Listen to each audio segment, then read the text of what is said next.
Yo! What's going down, my peeps? We back! What down? You're far too kind. What's going on, peeps? Boy, Steve Esker's back here with the Better Late Than Never podcast. We back on that ass. Every time y'all thinking nigga gonna be gone, nah, nigga. Right back like we left something. You know? Most definitely.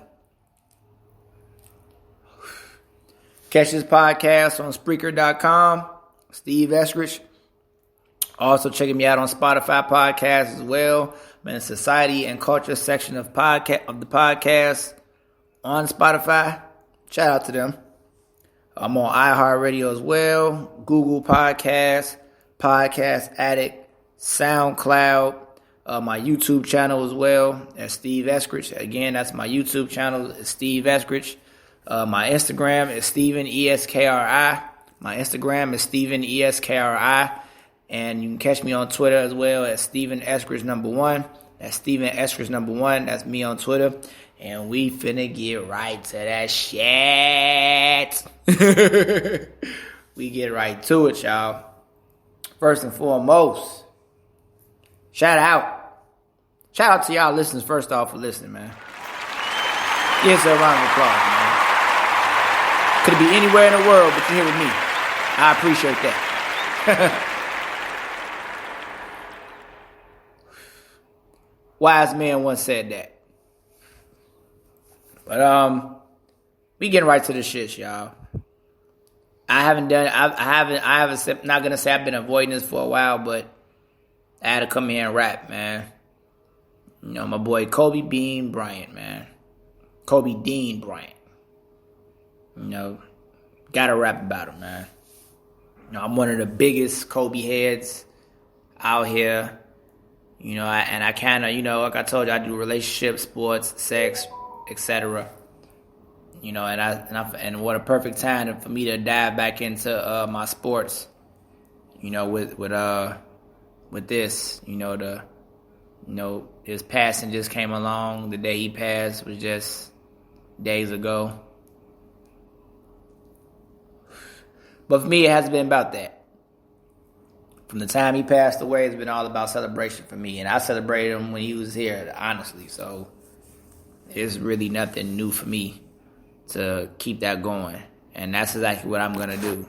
You know, shout out to the families, too. The Adabelli family, I believe I'm pronouncing their names right. But the Adabelli family, who was, you know, right in the helicopter with him. You know, with him and his daughter Gigi. And Gigi, oh my Lord. Shout out to Gigi, man. Rest in power, everyone. That's all I can really just say. You know, rest in power to all of them. Gigi, that little girl was going to be, talk about like her daddy. Shit. Man. But it's all about celebrating. And that's what we're here to do. You know, it's all about celebrating. And that's exactly what we're going to do. We're going to celebrate for sure. Definitely. You know, so this dude, you know, you talk about 20-year career, man. Got drafted in 97. You know, traded, you know, from the Charlotte Hornets, you know, out of Lower Merion High School and Philly #1. And this is right after, and I want y'all to people understand, man. Guys like Kobe, Kevin Garnett, shout out to him. They sparked this whole high school, coming out of high school shit. They really did. You know, because right before them, you talking about Sean Kemp, and I really say Kemp because, you know, Kemp didn't come, you know, he went to junior college, so he never went to college. You know, after that, he just got to the league, really, so that's really why I say, you know, after Kemp, it was like, hey, you know, a couple years went past. You know, the Fab Five come along. You know, now it's all about catching them young. And you start catching them younger. Here we go, Kevin Garnett, you know. At the KG, I was 95. You know, Frega High School here in Chi-Town. He come out, does his thing, man. Shout outs, man. Shout out, man. That's another guy who's gonna be in the Hall of Fame. You gotta give KG a shout out, man. But like I say, right after KG, you know, he had some success after the Timberwolves drafted him, and now we got Kobe, you know, 97. And, you know, first off, another round of applause. This dude took Brandy to prom. Brandy, y'all, was she on top of the world? Come on, man. Brandy, you saw what was coming? You saw it.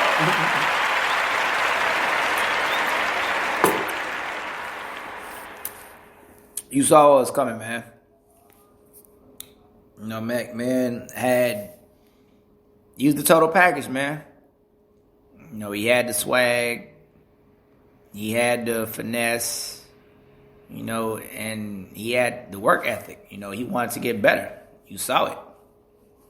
From day one, you saw it. And he's not from here. Well, he wasn't raised here. From Philadelphia. But, you know, anyone who knows his story, his father played, you know, Joe Jellybean Bryant. Shout out to his dad. You know, he played overseas for a while in Italy. So that's one of the reasons why he's so fluent and different. You know, one of the smartest dudes too. You know, he's just so fluent. At least 5 different languages, if I'm not mistaken. No, he's fluent. You know his shit. He can curse your ass out in French, other languages. You know what I mean? I'm a French, Italian, if I'm not mistaken, Slovenian. Yeah, I might be getting that wrong, but 5 different languages. I know that for sure. Definitely. Very intelligent guy, man. Very intelligent guy. You know, so he started off over there. Then once he got to, you know, got back over here, you know, he goes to Lower Merion, and he a freshman. You came in with him as a freshman. If you'd have went to school with him, I can only imagine how shit would have fucked you up. Like, fam, we came in as freshmen, and then we leaving as senior, and this motherfucker going to the league. Are you kidding me? If you coming in with him. Ain't that some shit? I just came with this dude here, freshman, just like me did. 4 years later, we all for the graduate shit. This motherfucker going to the goddamn NBA. Come on, man. Come on. Like, real shit, man.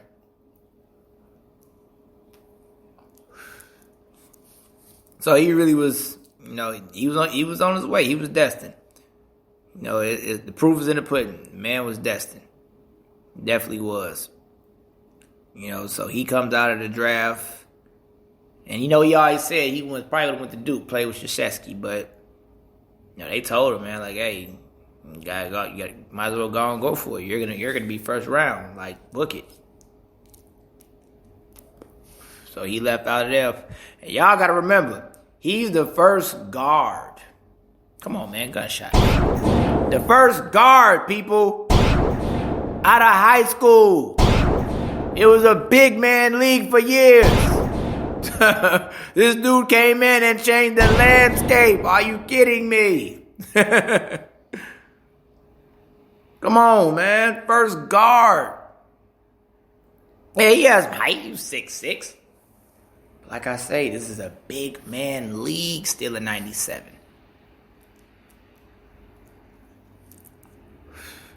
Y'all see who I just said came before his ass? Kevin Garnett. The nigga 6'10", 6'11". Athletic as fuck. Come on, man.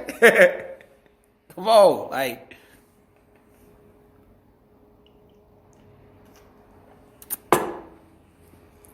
Ooh. Good drink, too. But, come on, fellas. Come on, people, ladies. Y'all know what time it is. We all saw what time it was. This dude was destined. First guard.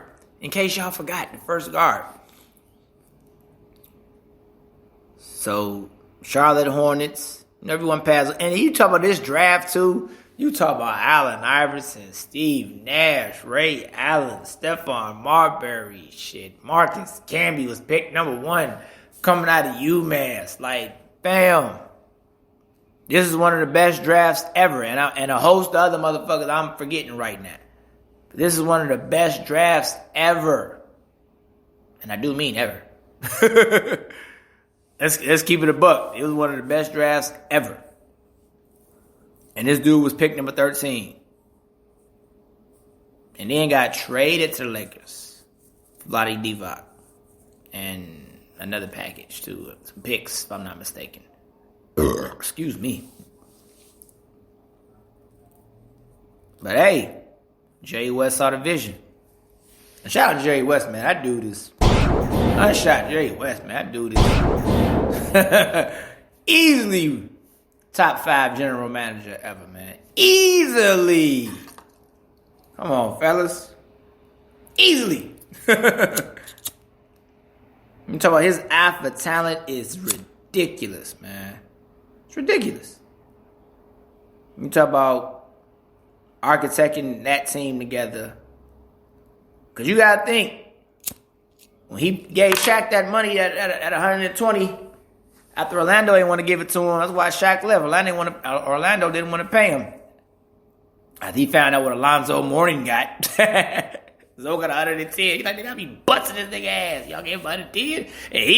And I kill this nigga. If he get 110, that's another thing, though. But regardless, that's still in connect with what we talking about, because Jerry West told Shaq, like, dude, I got this kid right now named Kobe Bryant. So he's going to be an all-time great. Jerry West told Shaq, this dude is going to be legendary. He told him, man. And God damn it, he was right, man.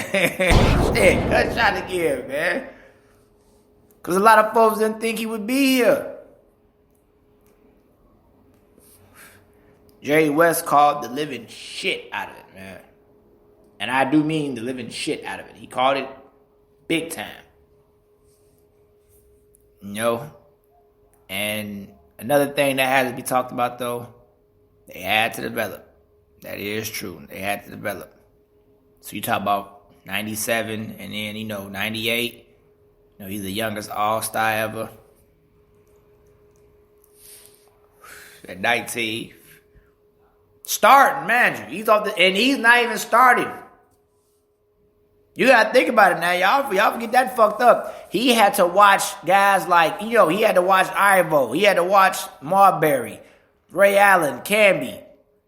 Even Steve Nash, maybe not Nash, but a host of other young peers who was getting more playing time than he was. He didn't even come in starting.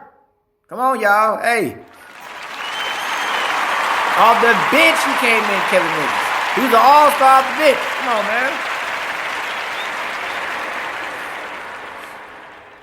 Who the fuck is an all-star off the bench?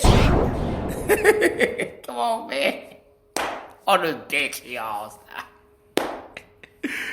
Come on, y'all. Like, it ain't even funny, man. It ain't even funny. It's funny, but it's not funny, man. But they was losing. He started off great. Dunk contest. Come on, man. Picture that. Yeah, Kodak moment. He did it. He did it.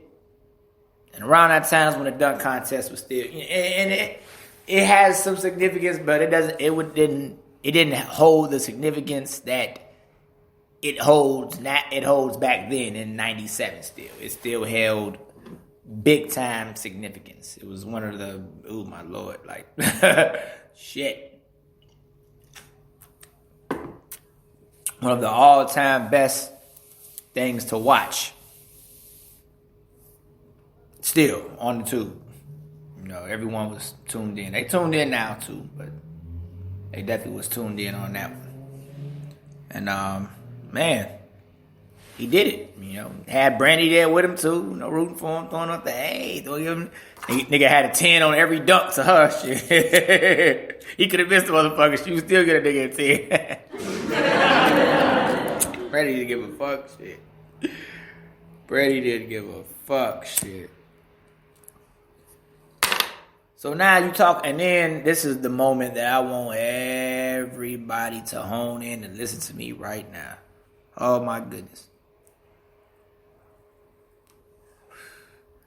He started playing well toward the second half of the season that year. I remember like it was yesterday because I was like 7th grade and I was a nutty NBA fan. I was starting to watch everything more than Jordan. Around that time, I'm watching guys like Karl Malone and Stockton and just the playoffs in general. I started to really watch a lot of games in the playoffs and started to know guys. Through my dad, giving me and my brother a lot of knowledge about what we was watching around that time. We's basketball heads. So, Utah played LA 97. I never forget, man. Them 4 air balls. Come on, y'all. Them 4 air balls. 4. Yes, 4. That could have been, and I did that drop because it could have been critical, man. Could have been critical for him. How many young ass kids who are 18 come back from 4 air balls? Any type of level of basketball. 4 fucking air balls. Come on, man. It could have been over with for Kobe, man. It could have been over with. Honestly, it could have been a wrap right there.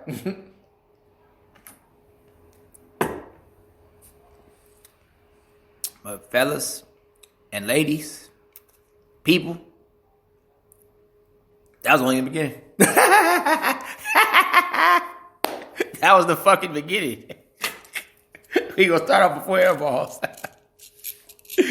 Oh shit. Cause you know what it was though, y'all? It wasn't the fact he airballed. It was the fact he had the testicular fortitude to shoot the motherfucker. You see what I'm saying? He had the testicular, he had the nuts, he had the heart to shoot that shit. 4 times. 4. He went for it, laid it on the line right there. Come on, man. Good shot, man. He went for it. 4 times. With Nick Van Axel as an all-star on there. Eddie Jones as an all-star. And Shaq. 3 guys on there. I ain't saying they were scared to shoot. Nigga Knight definitely wasn't scared to shoot. But here it is, this dude. Trying to step up and put his foot in Utah ass. At 18 by this time. Because it's rookie year. 18-year-old trying to destroy Karl Malone and John Stockton.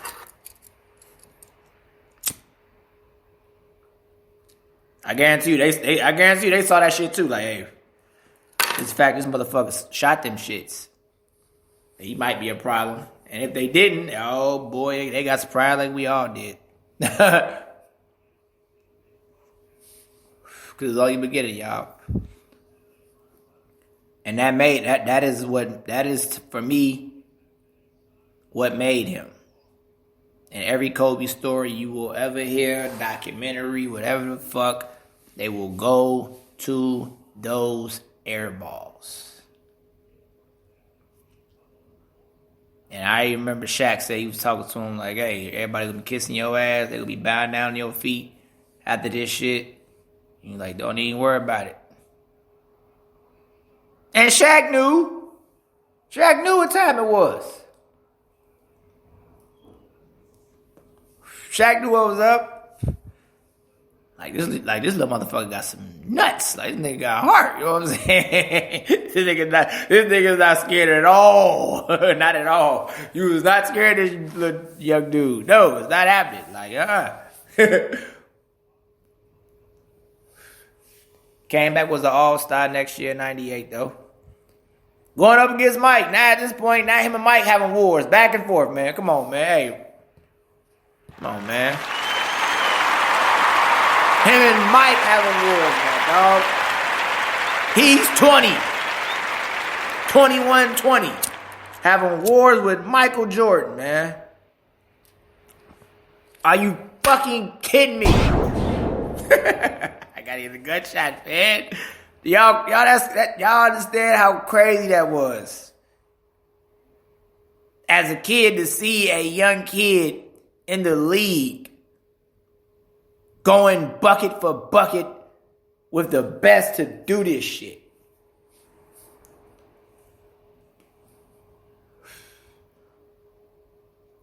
It was motivation up the ass. And even Mike had to give it up to him. And we all can go to that iconic moment. It's very iconic. They had the 3-point line because somebody shooting free throws, and Mike just giving him the game, man. Just giving it to him. And really what he was telling him, he was telling him about the fadeaway. He was telling him about the goddamn fadeaway, man. Giving him the fundamentals on how you use the defender's weight against them. They put more weight on you. You fill them out, and you bounce off their ass, and you fade, and use your athleticism, and you fade far from the basket as you fucking can. Come on, man. Come on, man. Come on. Mike don't get everybody game, especially on the court, too. Yeah, maybe I can even see after the game if he like you. But in the midst of the game, Mike giving you game, Mike don't even talk to everybody. But he saw something in Kobe. He saw it. He saw it. Well, he saw it. He saw it, man. I'm telling you, Mike saw it, man. And you can go anyone who's listening to this, you can Google Kobe shit, man, against Mike. Google up his head to head with Mike. It was 30-30, man, every fucking time, man. You know, Mike won most of the time. Lakers might have won once or twice, maybe, but Mike won most of their matchups. But I guarantee you, every time you look at that box score, Mike got 36, Kobe got 33 or 31. So it was. Hey, come on, man. Like,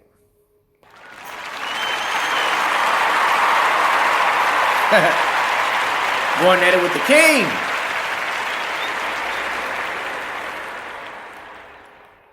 You know, so you talk about the air balls now, 97, 98.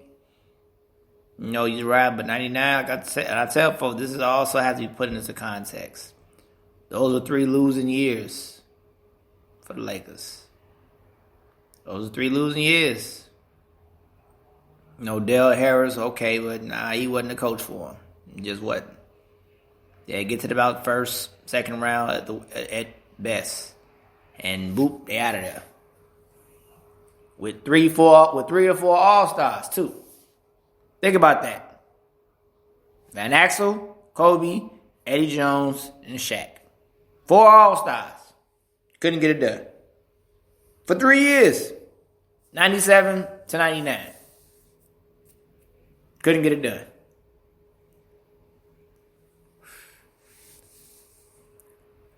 So here come the 2000s. Enterfield Jackson. Jackson, I should say. I said Jackson. Jackson. Fuck's wrong with me? Want me to lisp? Jackson. But Enterfield Jackson, the Zen dude, they took the hell off, man. Took the hell off. Him and Shaq, they took the hell off. But they butted some heads, though. There was definitely some head butting going on. They say going into the 2000 season, they was, I think, UCLA, I believe, scrimmaging. Oh boy, and them two got into it nasty. You know, but it came from a great place. Because Kobe saw it. Like, hey, he saw how bad Shaq wanted to win, because now Shaq hearing the rumblings about him not being a championship player. He can't be the best player on the championship team. You got movies, you got all this shoes, but what a championship, what a ring at? You that dude, what a ring at? Elijah Wan and schooled him. You know, Shaq had a lot of pressure on him.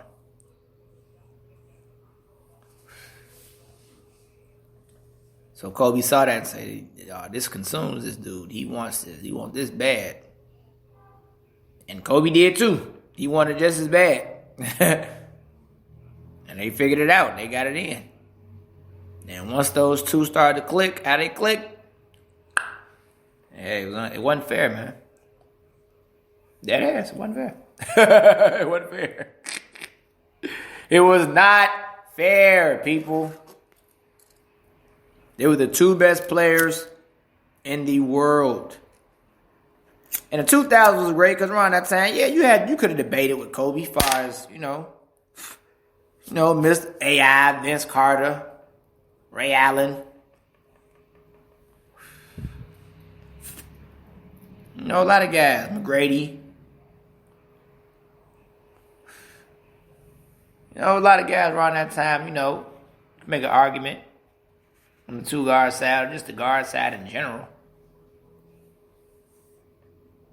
But they weren't fucking with Kobe, man. Kobe was that nigga. Kobe was that nigga. Number 8 was that nigga, man. Taking lunch. Taking niggas lunch, dinner, and breakfast.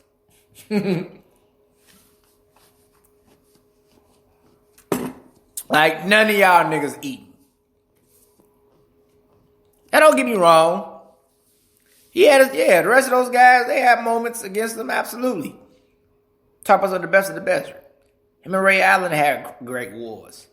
Him and Allen Iverson had great wars. Him and McGrady had great wars. But Kobe was Kobe, man. They had to tell you that. Kobe was Kobe. Like, best guard in the league. Like, the man is a 11, 12, 13-time all first team, man. That's crazy in itself. You talk about 9-time all defense. Round of applause for that, man. Fuck that. Defense, people. I ain't even hitting y'all with the scoring shit right now. I'm hitting y'all with this man defense. He's one of the best defenders for at least a decade. While giving niggas 30 to 45. Come on, man.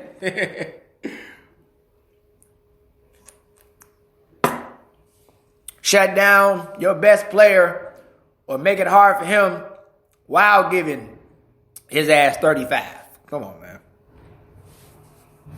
Come on, man. Like, seriously. It was insane, man.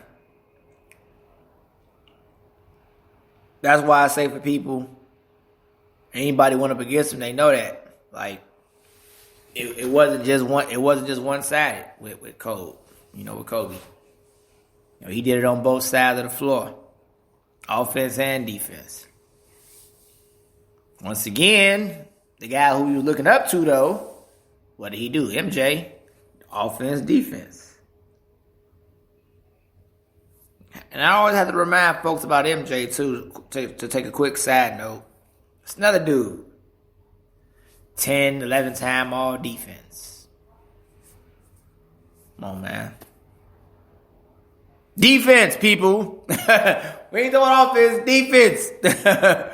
The guy was defensive player of the year. But anyway, like I say, like, Kobe, hey, he sucked it in.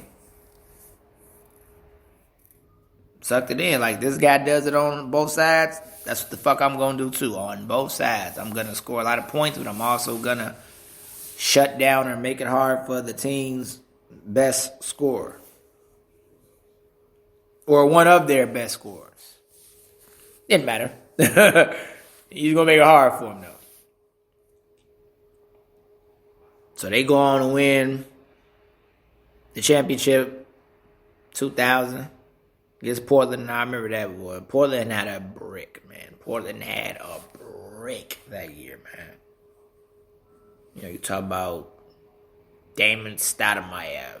Not the Toronto Damon. Like, Steve Smith, Smitty. Shout out to him. Pippen not in his prime. Scotty not in his prime, but shit, he definitely ain't no goddamn scrub still. Brian Grant. Sabonis, not at his prime, but Sabonis still, you know.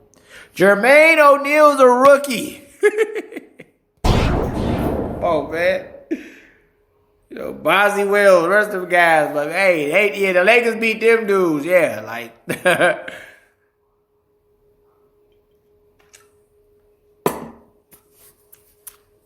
Wasn't no joke, y'all. Definitely wasn't no joke. So they went on to beat them, and then the toughest matchup they had of the three-peat, they always say, him and Shaq always say, the Indiana Pacers. You know, Reggie Miller and those guys. You know, they gave him hell. Gave him a tough 6-game series. Then he arrives in that series. Shaq fouls out game 4. They go to overtime, and when I tell you Kobe takes over, God damn it, he took over. He talking about 8 points, 8 of the 11 Laker points in overtime. I mean, took that game over. Whole time, just telling everybody, calm down. Doing after every shot, smack, just calm down. We got it. Like, you know, be cool. We got it. We got it. Oh, man. Like, he had it. He arrived. For me, that was it. That was definitely it. That was showing right there, like, okay, because, you know, Shaq done fouled out. You know, Shaq's the dude at that time, and now he done fouled out. Now they figured, okay, I'm saying we catch him without Shaq. Kobe like, nah, buddy, it's my time to shine now. Shaq ain't the only motherfucker here. Y'all gotta deal with me. Shit. Kobe say, y'all think y'all was, because Shaq out of there, y'all got me fucked up.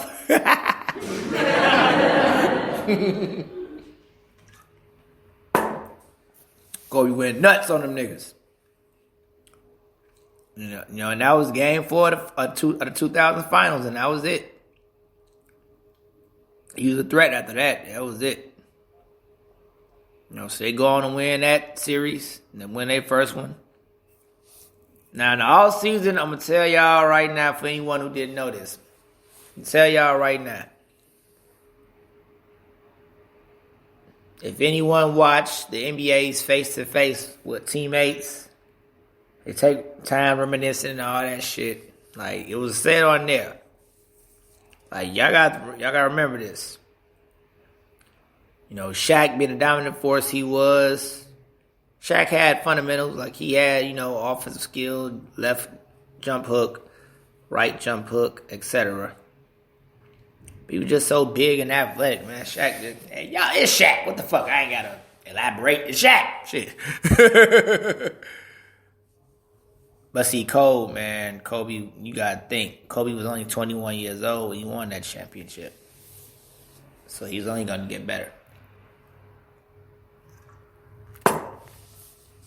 And Shaq saw it. So what Shaq was doing was, Shaq was taking his time in the off season, you know, wilding out, doing what Shaq do, you know. Eating burgers, let him, you know, he'd say eating burgers, whatever the fuck, sipping pina coladas, whatever, you know, Shaq give a shit. I just won. I don't gotta do shit now. Kobe, nah. That MJ, I ain't gonna say MJ, just that mentality, like, hey, I want more. This ain't it. I want to get better. Fuck that. You know? I don't want to average 22 points a game. I'm going to average 30, 25, 27, whatever. Like, Kobe wasn't trying to stop there. And he didn't. But what a conflict with them two came in at was Kobe was busting his ass in the offseason. Shaq wasn't.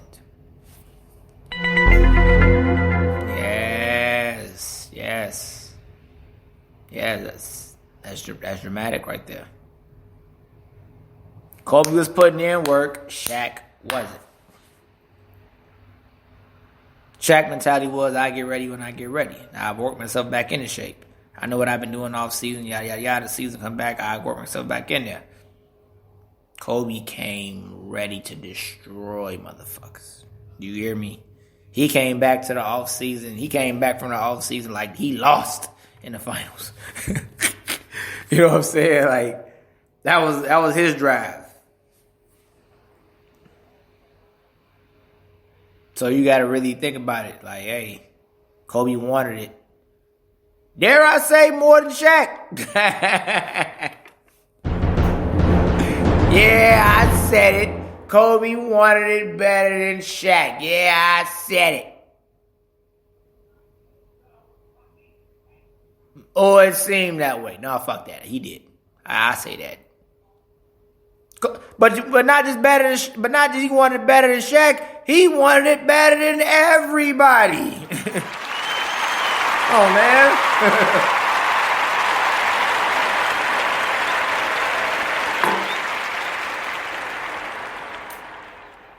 He wanted better than everybody. You know why I say that? Because he won it. He was coming off of already winning it. And his approach to the game and the offseason, as far as just working on himself and trying to get better, the work ethic and the drive was like he didn't win shit.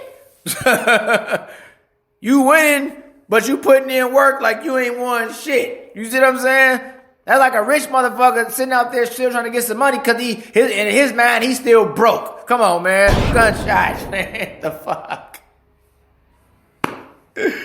Come on, man. That's one of the hardest things to do, people. That's one of the hardest things for most people, because when most people get what they want, they sit on that. They sit on it. All right, I got what I want. And they don't try to keep the ball rolling.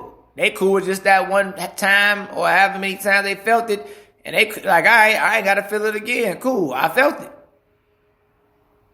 Guys like Kobe, nope. Ooh, excuse me. Nope. It was not happening. So they go on and win 2 more.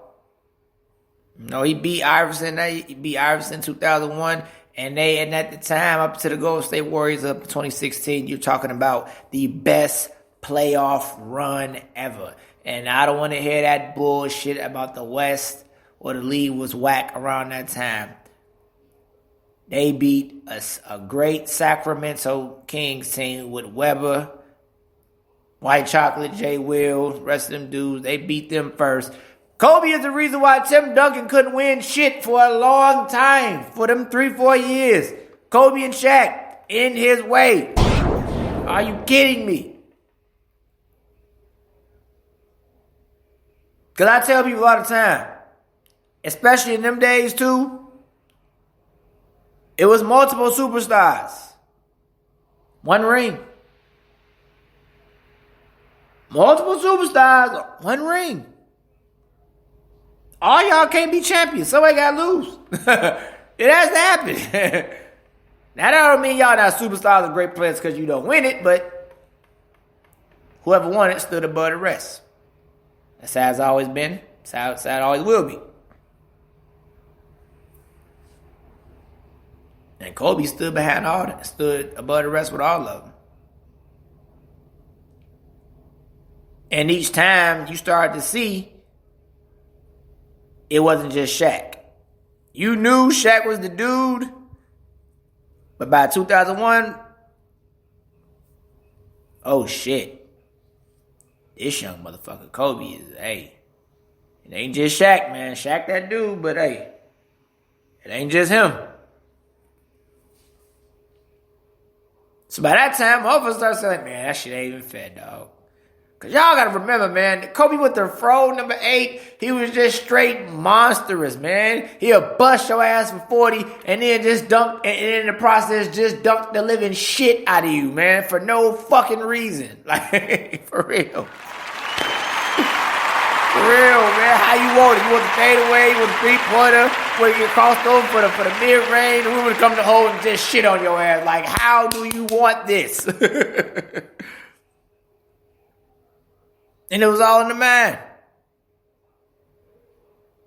It was. It was really all in the mind. So they go on to win 2 more championships. Beat Philly. He went back home to Philly and won that. That was a little fucked up for him because this is hometown, you know what I mean? But hey, was what it was, you know. Then after that, they go beat the Nets. Now I'm gonna tell y'all like this: y'all can talk all y'all want about Nets wasn't shit, blah blah blah. J Kidd Nets back-to-back finals. There was some great teams, man. Come on, man. Like, hey. Young Kenya Martin. Kerry Kittles. The prime J Kidd. Man, gunshot for J Kidd, man. Gunshot for J fucking Kidd, man. It wasn't no day. Back-to-back, man. 02 and 03.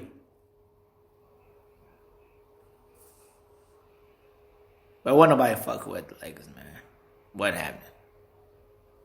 They lost one playoff game in 2001. You talk about they ran through Sacramento, C-Webb, kicked Tim Duncan ass, kicked Portland ass again. It wasn't fair, man. It wasn't. Only one they lost. And then AI had to score 50 basically for them to lose. That's how hard he had to come. He had to drop 50 damn near to beat Kobe and Shaq. And then once they put, and I'll never forget that series, once they put Kobe on them exclusively, see, he didn't stop him. He made it hard for him. He made AI take a lot of shots anyway. Double entendre, man. AI take shots anyway. Oh, fuck. AI taking shots anyway. But Kobe made his ass take harder shots, too. Shit. Iverson wasn't just shooting. Kobe made it difficult for him. No, AI was only about 5'11". Here it is, Kobe's 6'7", 6, so you gotta, and you talk about athletic too. Kobe wasn't this big 6 dude who wasn't athletic. 6'6" dude wasn't athletic, wasn't quick, couldn't on his feet, move his feet and everything. So Kobe had that. So he made it hard for Iverson in that series. And that was a lot. The whole team made it hard for Iverson, but Kobe definitely kicked that off. And he sparked it big time. I remember watching it like it was yesterday. So you talk about 02 and 03, they beat the Nets too. And then you talk about, hey, you just saw it. Kobe's ascending. Now this time still what's going on though. Keep a man on y'all. Shaq still bullshitting in the offseason. Kobe in there busting his ass in the gym like he lost. That's where their conflict always came in at. Kobe come back like, what the fuck, dude? You know what I'm saying? Like every time we come in, you starting off, you come into camp out of shape, whatever the fuck. I'm in the gym, slaving, busting my ass trying to get better. Here it is, you over here bullshit. You know what I mean? Kobe, like that was that mentality Kobe kind of got from, got from Michael basically. I ain't gonna say he got from Michael, but it was similar. I'm putting in work. You ain't gonna put none in? How bad do you want this shit then? And that was Kobe's thing. How bad do you want this? You don't want it better than me? I'm this motherfucker putting in work like we lost. Shit. And that's the art, and like I say, that's what made him so special, y'all. Like for real, honestly. To have that type of willpower to want to get better as you already have what you want. Come on, man. The fuck? Really? That's extremely special, man. Extremely special. So in 2003, though, you saw it now. It was pissing Kobe off.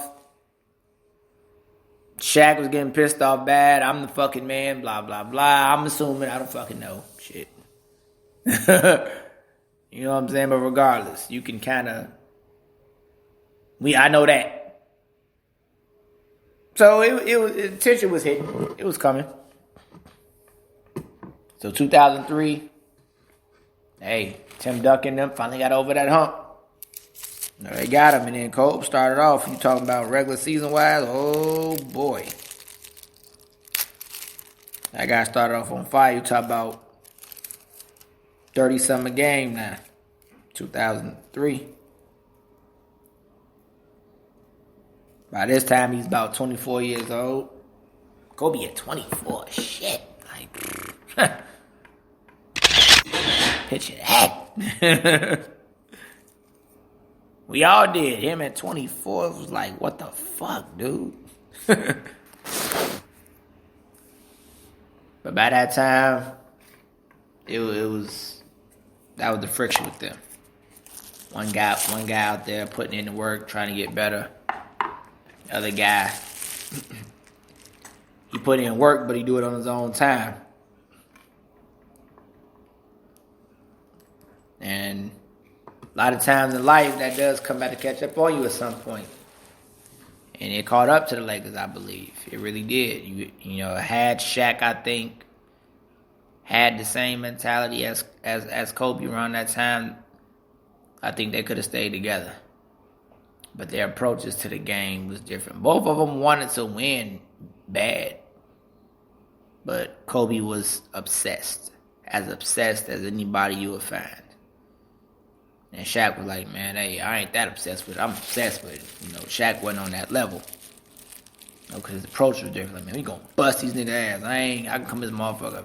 You know, we gonna fuck these niggas up. I'm Shaq. You know, hey, and he was right. For a good run, he was right. But like I say, everybody catches up to you eventually. Never fails. So pretty much, 2003, Tim Duncan and them Spurs caught up to him. They lose. Finally. And Kobe's getting better. So now you can sit up there and really see it. Like, okay, all right. You know how long these dudes going to be together. Yada, yada, yada. Like, you don't know. Starting to see it, though. 2004, they brought back Gary Payton and Karl Malone with him. Started to work till Malone got hurt in the playoffs. Then they played them Pistons. They just had them all out of whack. So it ain't work. You know, Pistons beat their ass in a gentleman's sweep 5. Like, they ain't had shit for them. Like, that's one of the best defensive teams ever. That 2004 Pistons team. One of the best ever.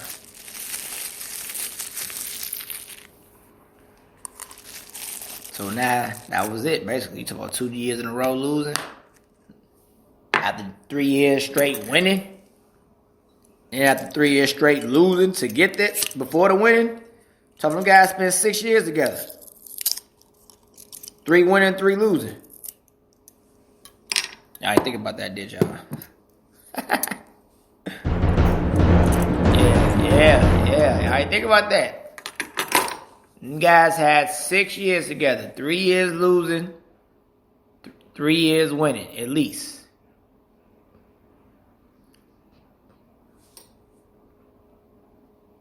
And you talking about 2 years losing again. So basically hell, 5 years losing and 3 years winning. So that's 8 years. Yeah, 8 years total.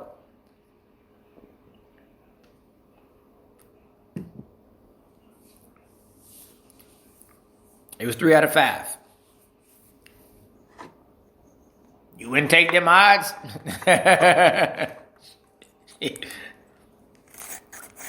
Tell me starting off, we gonna go 3 out of 5. At these next 5 years, we're gonna win 3 championships. Oh yeah. Bring it. I wanna go 5 out of 5 or 4 out of 5, but hey, 3, come on, bring it. And no duo has done that still since. Let me hit a gunshot for that shit. And a round of applause.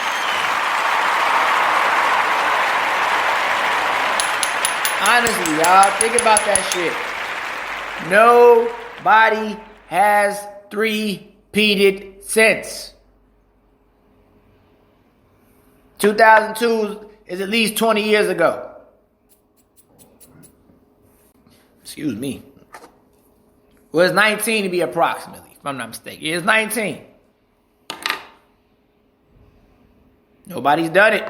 Still. Nobody's done it. Now, LeBron them came close. Him and Wade and Bosh, 2 out of 4. They did it. They got to the finals 4 times. Only 2. Now, a lot of folks say they fell short of that.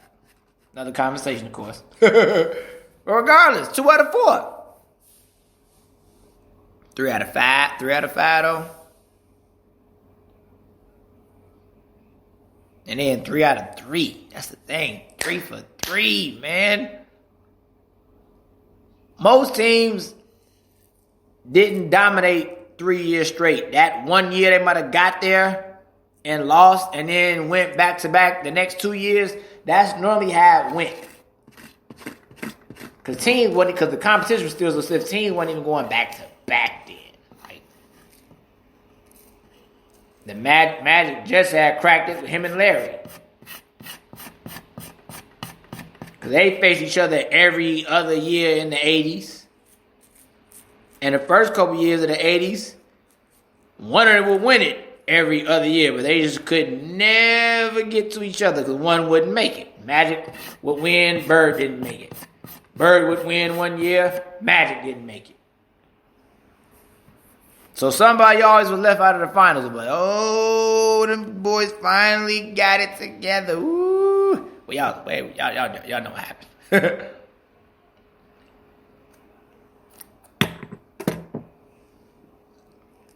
So now, 2005. Now after the Pistons lose to him, Kobe gets that big contract extension. You see where everybody going with it. Shaq aging. He wanted more money, and the franchises wasn't willing to do it. They wasn't. And Kobe being a younger guy at 25, they had to roll with him. They had to. They absolutely had to. It only made sense. And Shaq understood. He knew that. So he goes on to Miami. Goes on to win a championship, too. Goes on to win a championship. 2006. As for Cole, here we go. With him, Lakers to make the playoffs 05.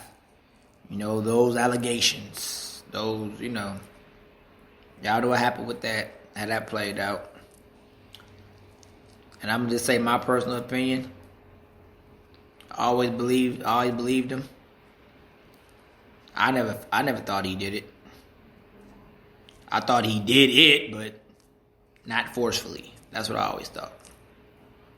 He know he fucked up on that one. But we ain't gonna get into all that. Was what it was. What we is gonna talk about is 05. One of the highlights of that year. Now he on full display. This dude was clowning, man. Coming back from court. And you dropping 40-something. Come on, man. Hey. Your man focused still after you came from court. Your life might be over with. You might be getting locked up. He didn't know nothing, man. The niggas on pins and needles, man. Giving niggas 40-something, man. He outscored the Mavericks 62-61 after 3 quarters by his damn self. Come on, man. What the fuck are y'all talking about out here, man? Damn. How do you outscore one team by yourself? Come on, man.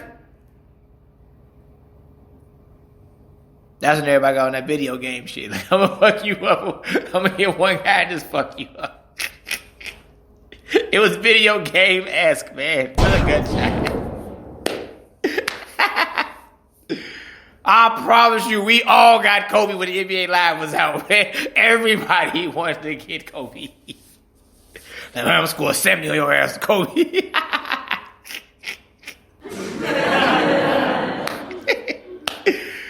Oh, shit. What the fuck, man? Damn, I missed those days, man.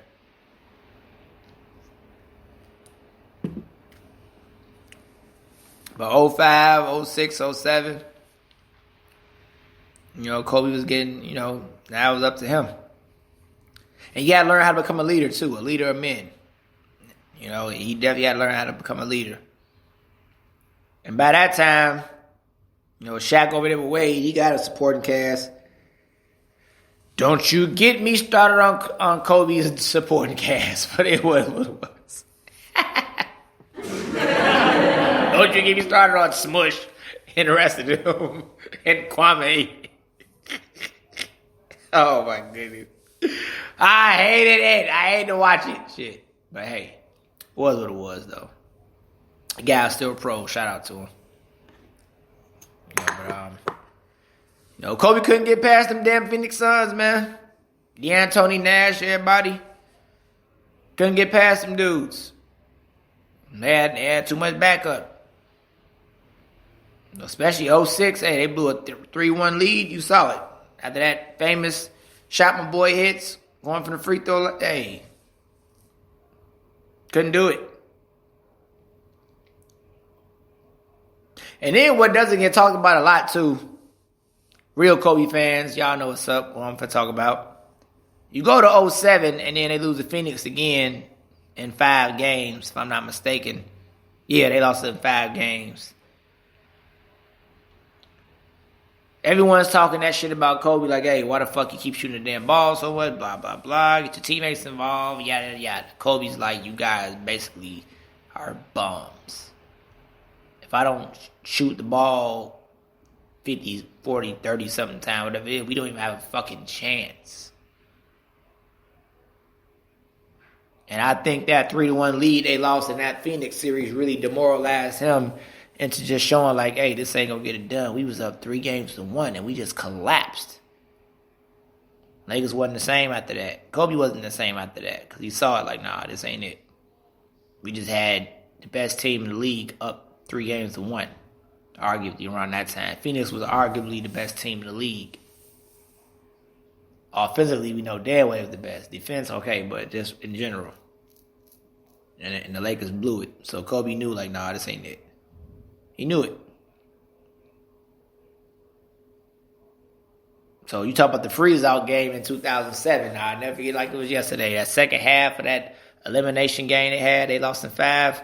Kobe didn't take a fucking shot. He said, oh, okay, you motherfuckers are going to keep on talking that shit about, oh, me being a gun. All right, yeah, I ain't shooting shit now. It was one of the worst moments. You know, it was a moment for Kobe. You know, it definitely was a moment. Because I remember it. Kobe fans, y'all know what the fuck I'm talking about. The freeze-out game. Game 5, 2007 playoffs, Phoenix Suns. The freeze-out game. Second half, he did not attempt a shot. And if I'm wrong for that one, he might have attempted 2 or 3, maybe. But from what I remember, nah, he ain't shoot a motherfucking shot. Nope. Because he got, went about it the wrong way. Got pissed off. And after that, that was, hey, Kobe was like, I can't take this shit no more. It's been 3 years of this shit. Nah, I ain't going through this shit no more. So y'all give me somebody over here or trade me to Chi-Town, bitch. Like, he was coming over here, man, for Luol, Kirk, all them niggas. Like, he had motherfuckers on pins and needles. Like, hey, you know what I'm saying? We finna get traded, blah, blah, blah. Kobe to come to Chicago. Like, hey, man. Mitch Kupchak pulled off one of the biggest heists in NBA history. The trade he got for Paul Gasol, oh my goodness.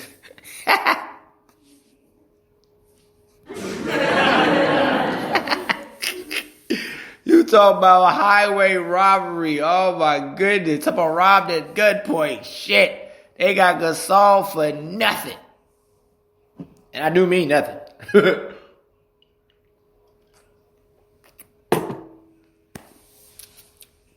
So you put more pieces around him over there. 2008. They get back to the finals. But hey, the big 3 here now. Ray Allen, Pierce Garnett, they here now. So hey, they got theirs that year. Kobe came back. Next 2 years, 2009, 08. Did his thing and let me not, man, wait. And I've totally glossed over the 81-point game in 07.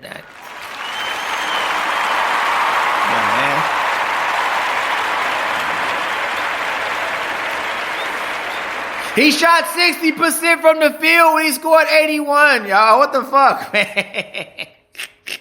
He was 28 out of 46, man. That's 60%. Man, good.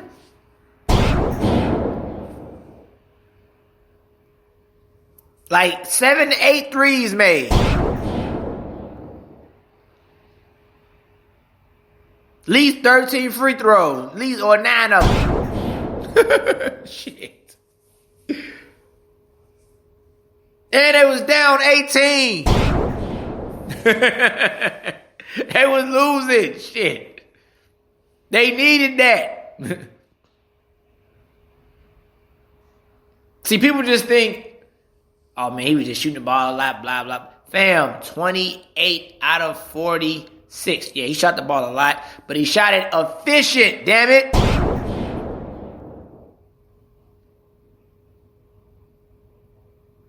$46 shots, I hit 60% of them. Come on, man. You gonna keep telling me to shoot that motherfucker, I'm sure. Shit.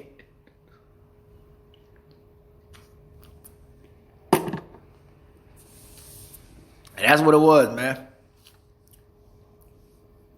One of the craziest, best gifts I ever got to watch as a fan of not just his, but just the game. To watch somebody score almost, be 19 points away from 100. That was nuts for me. Because, you know, we wasn't around for Wilt a hundo. And I know it happened, but, you know, we wasn't there. To watch one player put up 100 points, we wasn't there for that. Well, like I say, y'all, this dude's a guard. Not a big guy, it's a guard. But once again, 81.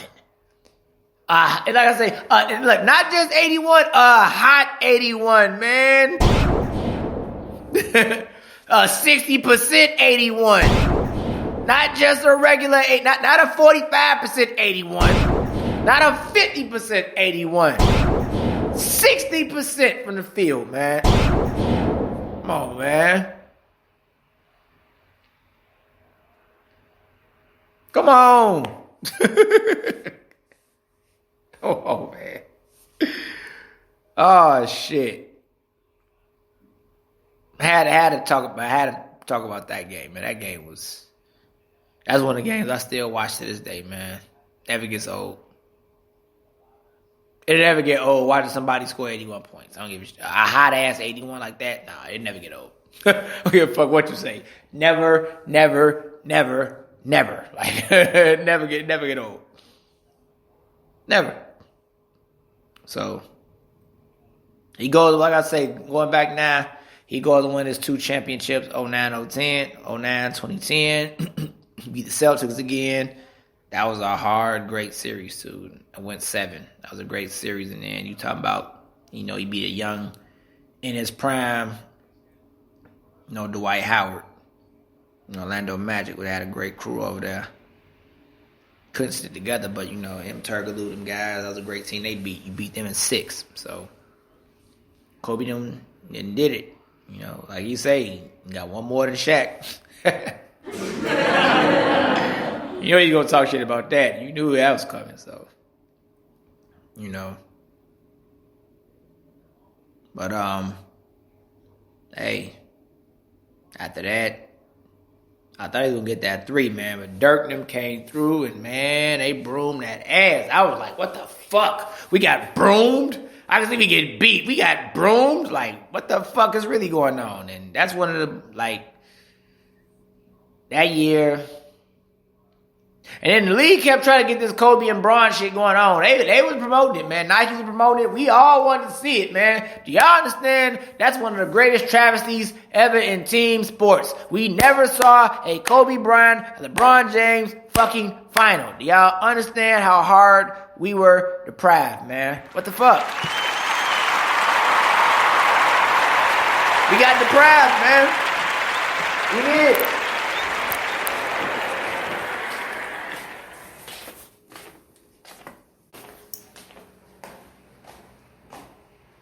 We got deprived though, y'all. Kobe and LeBron final. We got deprived of that. So deprived of that. Do y'all know what that would have did for the league? Seriously, do y'all really understand what the fuck a Kobe and LeBron final would have did? No, fuck that. Do you know what that would have did for the landscape of the universe, man? I'm not playing. I'm serious.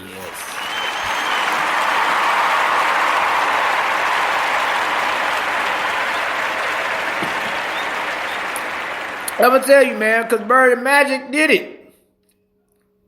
That shit went beyond sport. That shit affected the universe. Around that time, it was black versus white, blah, blah. You know how that shit went. If you from that era, you know how that shit went. But even the ones who probably was against Bird for the racial part, they had to give up to it. Like, it was a badass white boy. This white boy ain't no joke. You had to. So it brought people together. If you was rooting for the opposite person, it brought people together. And to see those two type of competitors go at it, and if you saw them and you saw the respect level was there, it sparked some shit. I'm gonna say it like that. It sparked some shit. Of course, it didn't. With a wand, I can hear you right now. Hell, shut up, Steve. It didn't kill racism or blah, blah, blah. But goddamn it was a start. Shit. It was a start to a long road we still got going on. That's a whole nother podcast. We ain't got to get into all that. It's a whole nother podcast, you know. But regardless, same thing. A Kobe and Bron final would have absolutely set the universe on fire, because now you're talking about two of the best guys, the two best young guns in the last 30 years. And I say young guns. And I say young guns because both of them didn't go to college. Both of them high school to NBA. Young guns. Like, put a new definition of that. Being the youngest to do whatever. When Kobe first came, when Kobe was around, he was the youngest to do everything. Then after him, now it's LeBron. Youngest to do everything. So I tell motherfuckers all the time, Kobe is the blueprint for you young niggas. Hello, shit. Come on, man.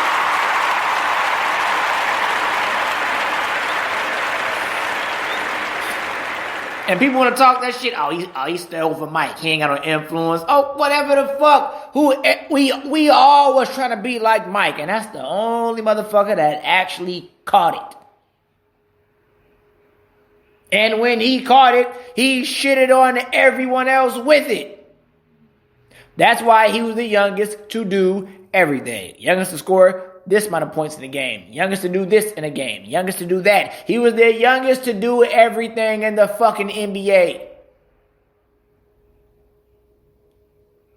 For at least 10 years. Easy. A decade. Easily. Matter of fact, I was at with it from his rookie year. From 98 on to at least 2004, 2005. That's a good, 6-year run maybe? At least?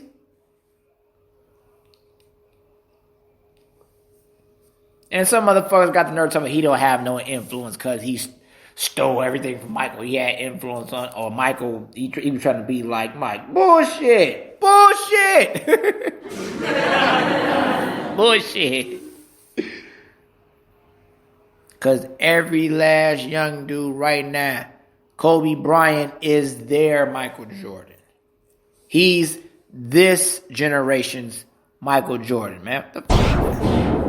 Yes. He's MJ 2.0. And 2.0 would be an upgrade. I'm saying Identity. Identical. No, it's twins. It is identical twins. Yes. Identical twin to MJ. Now, you knew the difference. But the niggas was alike. You knew the difference, but the niggas was alike, though. You knew it. Telling you, man.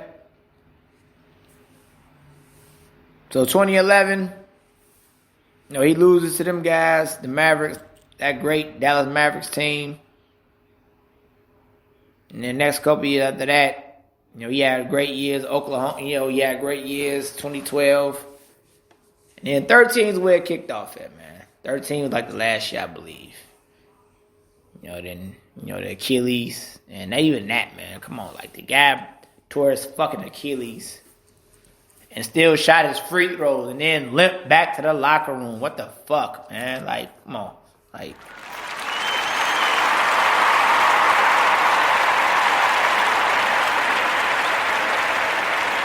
honestly, man, you have to. This is your Achilles. This is how you walk every day. You ain't shit without your Achilles. Not literally you ain't shit. You don't understand the fuck I'm saying, though. That's how you walk every day. Your Achilles. The back part of your goddamn foot. This dude shot his free throws and then, first off, before you tell your Achilles, ain't nobody, you out, most dudes out of the game. They ain't even in there. That shit is, I can only imagine. Pain. Shit.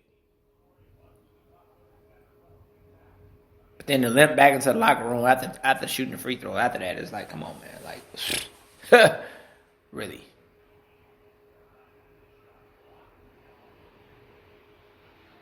So after that, hey, he hangs it up and then goes out for 60 in the last game, man. And he shot 50% in that game. Yeah, 59 shots. He still shot 50%. What the fuck, y'all? Hey. Come on, man. 60 in the last game? Come on, man. And shout out to the Lakers, too, man, because they set up and did what a lot of franchises wouldn't have did. In 2012 or 13, one of those years, they extended his contract for another $25 million for another 3-4 years. As like, hey, thank you, dog. Thank you. They saw it coming. Because you talk about from 2005 up to at least 2013, he had that franchise on his back.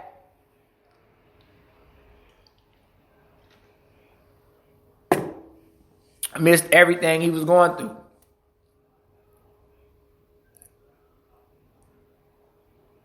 So you got to give him props for that. And then shortly, man, look here. He wins an Oscar, man. What the fuck, dude? An Oscar.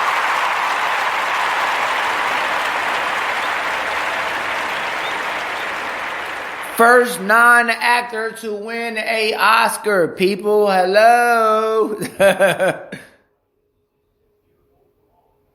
Y'all understand the significance of that shit? The only non-actor to win an Oscar. What the fuck, dude? Man. Come on.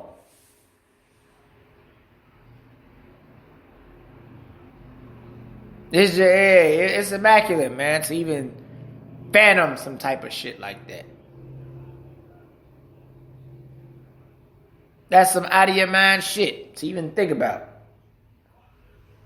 Here's you a basketball player, you just coming off retirement, and you got a passion for making films and movies and production and shit, and then you win a fucking Oscar for your first project, dude. Dear Basketball, and if you watch it, it was Oscar-esque. He went in deep. It's about his love for the game and how it applied to life. And you really can apply it to life.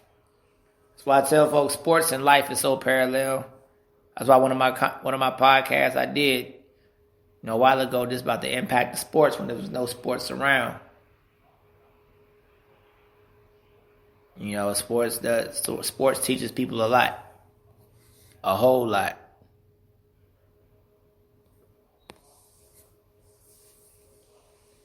So he wins an Oscar for that. And then I even remember that, man. Just show you that hating people, too. They tried to slander him that night, bringing back up the rape allegations. I'm like, you hating ass bastards. Like, man, y'all are funny. Yes, man. Y'all was hilarious, man. Y'all really was. No, good and goddamn well. You know what I mean? But it just showed right there. When you at the top, somebody gonna always try to bring you down. It showed right there. But nonetheless, he did it. He definitely did it.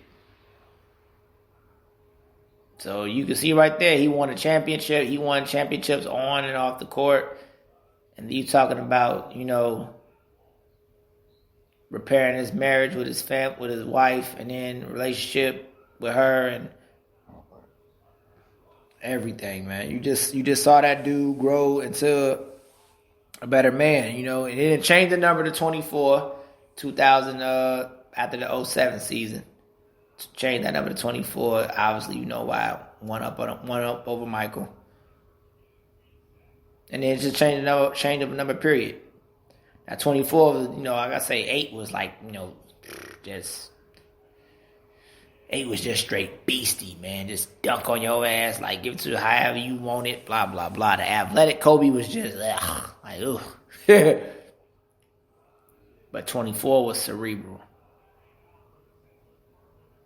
Remind me of MJ, his second three-peat. Yeah, he can get on some athletic shit, but I ain't got to do that. I can kill you with my mind. And that's what Kobe did. He was more of a leader by that time, and he was definitely more cerebral with his game. Picking his spots, he was able to kill you. But the leadership, for me, is what showed his progress, and he definitely did it. He understood how to lead men. That's not easy. I don't care how to lead grown men at that. Like, that's not easy for anybody. To be a leader of men is a very underrated trait. Man, I'll tell you that right now.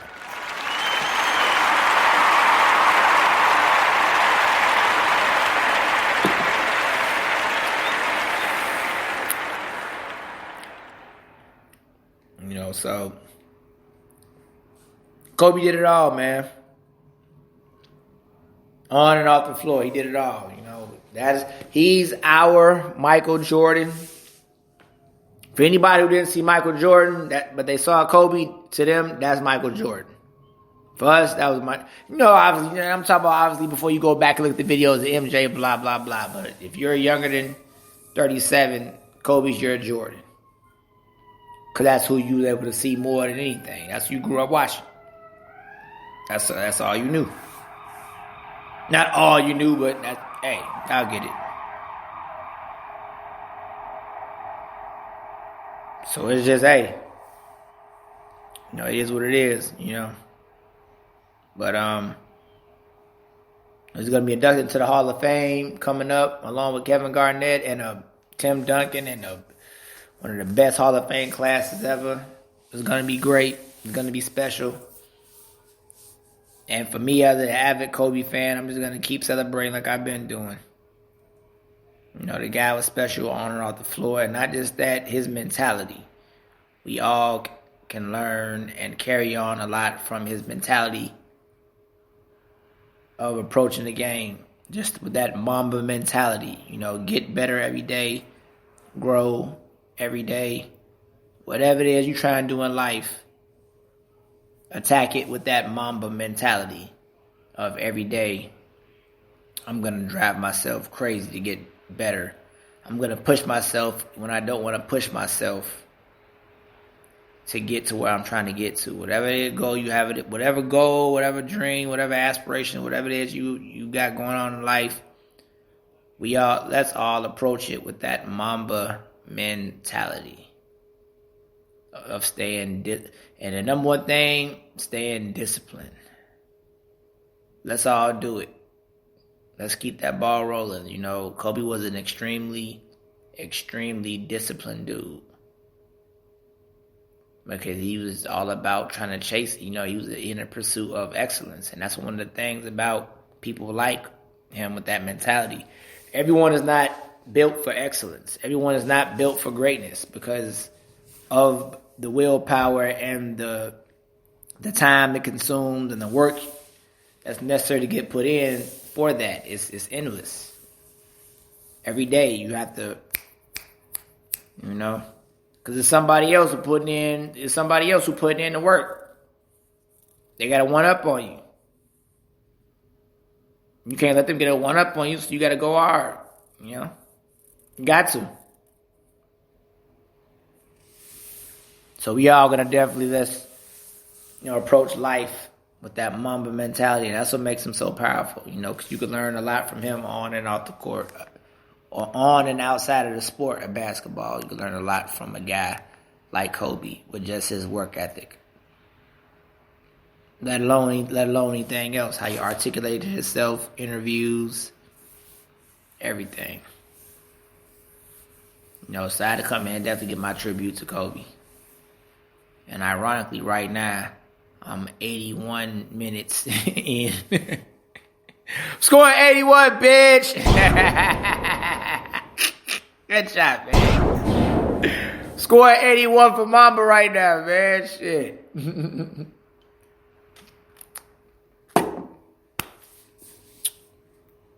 But I still gotta say, man, a man won an Oscar, man. An Oscar. Y'all know, who's to say when the next time you're gonna see a non-actor win an Oscar for anything? Anything. Come on, man. But anyway, I had to come and get my Kobe shit off, though. Kobe, we love you. We miss you. You're an inspiration to all of us. I'm inspired. I'm going to stay being inspired. And if I haven't, I definitely will move on in life with that Mamba mentality of every day trying to get better and push myself in a pursuit of excellence and greatness. Because it's somebody else that also has that Mamba mentality. If I don't have it, somebody else has it. And they're going to have one up on my ass, and we can't have that happen. But shout out to everybody that's a Kobe fan. Shout out to everybody that's not. I'm pretty sure they have a respect for him if they're not fans of him. So shout out to the non-Kobe fans as well. So I'm getting the hell out of here, y'all. I had to get my Kobe shit off.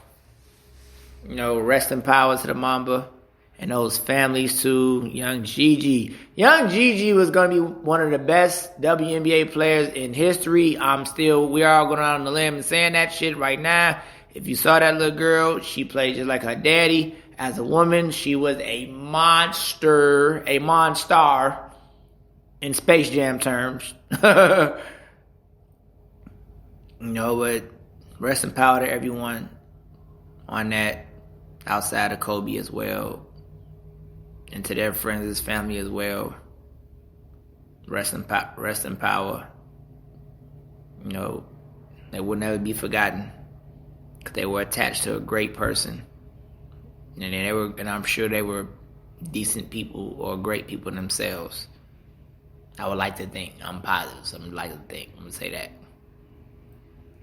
But I'm getting the hell out of here, y'all, to get my Kobe stuff off, because I was definitely hanging on to it for a while, but now I finally got it off, and y'all was able to hear me and hear it, and I had to give y'all just to run down the story about him and just get it off for myself, because losing him felt like losing a peer. I'm 37, he was 41, so we grew up together, so. It showed like how someone doesn't have to touch you in order to touch you. Come on, man. Bars, man. Y'all heard that. Come on, man.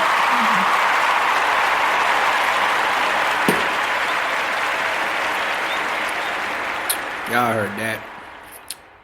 So remember that. You don't have to be touched physically by someone in order for them to touch you. Always keep that in mind. Because Kobe touched an entire universe of people who he never touched. Ever. Physically. Never saw him. Never met him. None of that shit. And he touched the living hell out of motherfuckers. Fam, the entire universe has not been the same since this shit happened. What the fuck, man? Come on. You think that's a fucking kawiki dink? Hell no. No, no, no. Yes, no. But anyway, I just had to say that. But I'm getting the hell out of here, y'all. Appreciate y'all for listening. You can catch this podcast on Spreaker.com. Also, my YouTube channel, Steve Eskridge. Catch me on Spreaker.com at Steve Eskridge as well.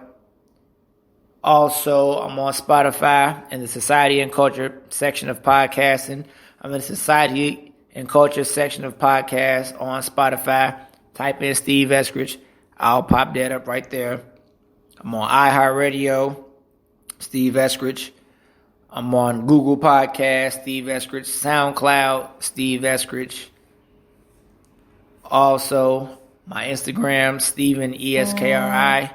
That's Stephen ESKRI. That's me on Instagram. My Twitter, Stephen Eskridge #1. Again, my Twitter, Stephen Eskridge #1. It's the Better Late Than Ever podcast. Gonna be back, y'all. Kobe Bryant, love you, dude. You're always gonna be a great influence. Rest in power to the families. Mamba mentality, people. Whatever the fuck you got going on in life, attack that shit with the Mamba mentality. Get better every fucking day. Bust your ass. Push yourself to pursue whatever goal or whatever passion it is you have in life. Mamba mentality. I love y'all for listening. Peace.